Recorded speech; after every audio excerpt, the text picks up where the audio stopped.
Today, I'm going to share a precious secret with you. Imagine we could change the boards of Swiss corporations with one single word, like with a touch of a magic fairy stick. If we all decided now to use it over and over again, this one word will change the world over time.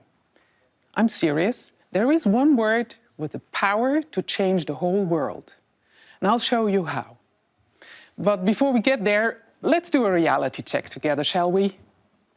On the boards of Swiss corporations, gender diversity is, slightly out of balance, with 14% women and 86% men.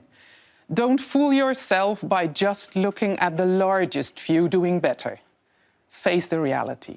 On the boards of all mid-sized and large corporations in Switzerland, you will find 40% women and 86% men. We're in 2022, and there hasn't changed much lately. It is evident to all of us that women are as intelligent and as well educated as men are. Science shows, surprise, surprise, that even leadership ability as a personality trait is equally distributed among both genders. Now tell me, why do we all still believe that for talent allocation in leadership positions, competence is decisive? That's obviously wrong. The pipeline to the top is heavily leaking on the female side. If we were talking oil here, we would fix the tube, not the oil, right? That's what we need to do with companies as well. Fix the pipeline, not the women. For this task, we have a powerful toolbox at hand. When the pipeline is fixed, it will let the best women, without losses, automatically find their way up to the top, to the boards. Today, I will share one simple-to-use tool with you, and you can apply this new rule all by yourself on a daily basis. Who of you would fix the pipeline immediately if it took just one word to do so? I can feel a lot of hands shoot up. Great, good, I'll count on you. As a board recruiting professional and inclusion expert, I hear a lot of stories being told around talent.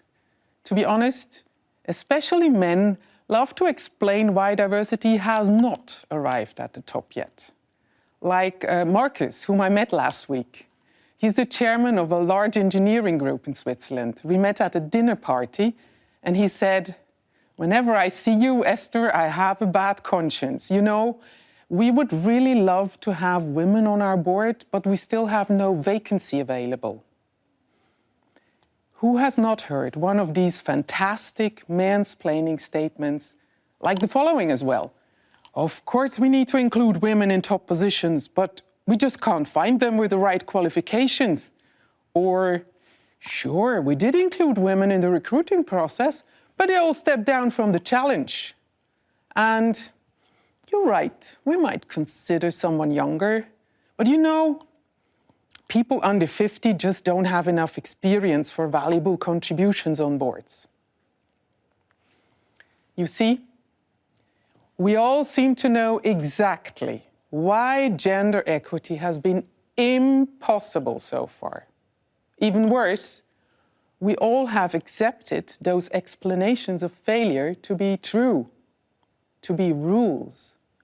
It's those narratives of failure which rule our boards. I will transform them into narratives of success with you today. And oh, wait. Before we start blaming only men for this, and that's a rule of failure too, ladies, let me share some insights from the other side of the table where high potential women sit. The other day, I met with Helen for an interview. She is a CEO, leading 700 people and running a company with a three-digit million turnover. You know what she said during the interview? "Yes, I am a CEO, but I don't have the experience in your industry." Gosh, she was playing the "I am not good enough." And quite some high aspiration future female board members tend to explain the gap like this. Of course, non-executive boards need to include female leaders, but they just don't want to. Pah!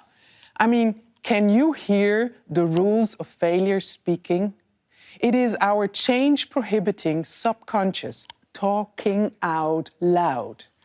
In behavioral science, it's called beliefs and bias. Let's take a step back for a moment. What's going on there? Let me break it down quickly.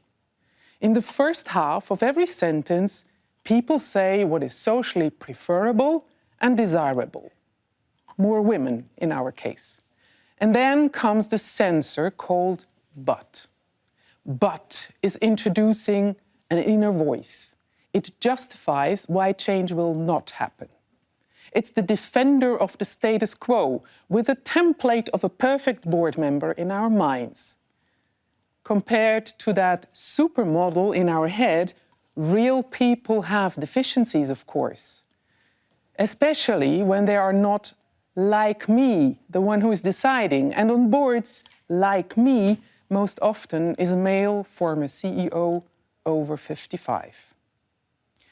You probably wonder how on earth one single word can change all this. I know.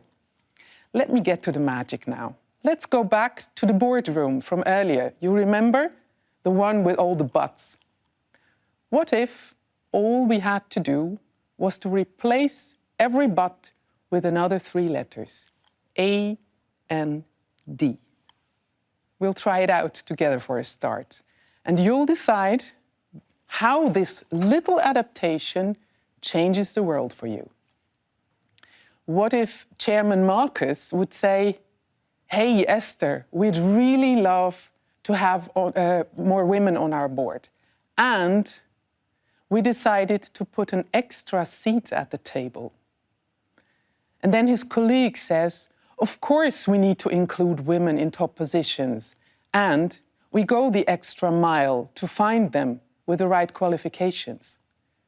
And how does it feel if you firmly hear from the other side of the table, yes, I am a CEO and I will add valuable experience from another industry.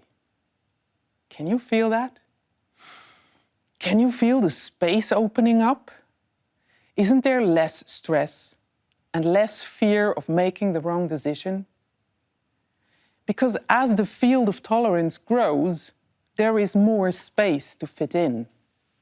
Just by exchanging the 3-letter word but by another 3-letter word and, the rules of failure turn into opportunities for success.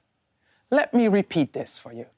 Just by exchanging the 3-letter word but by another 3-letter word and, the rules of failure turn into opportunities for success. This is what inclusion is all about. By exchanging the word but with the word and, you let your inner voice of resistance transform into a storyteller of success. Let's take this back to reality. How about this?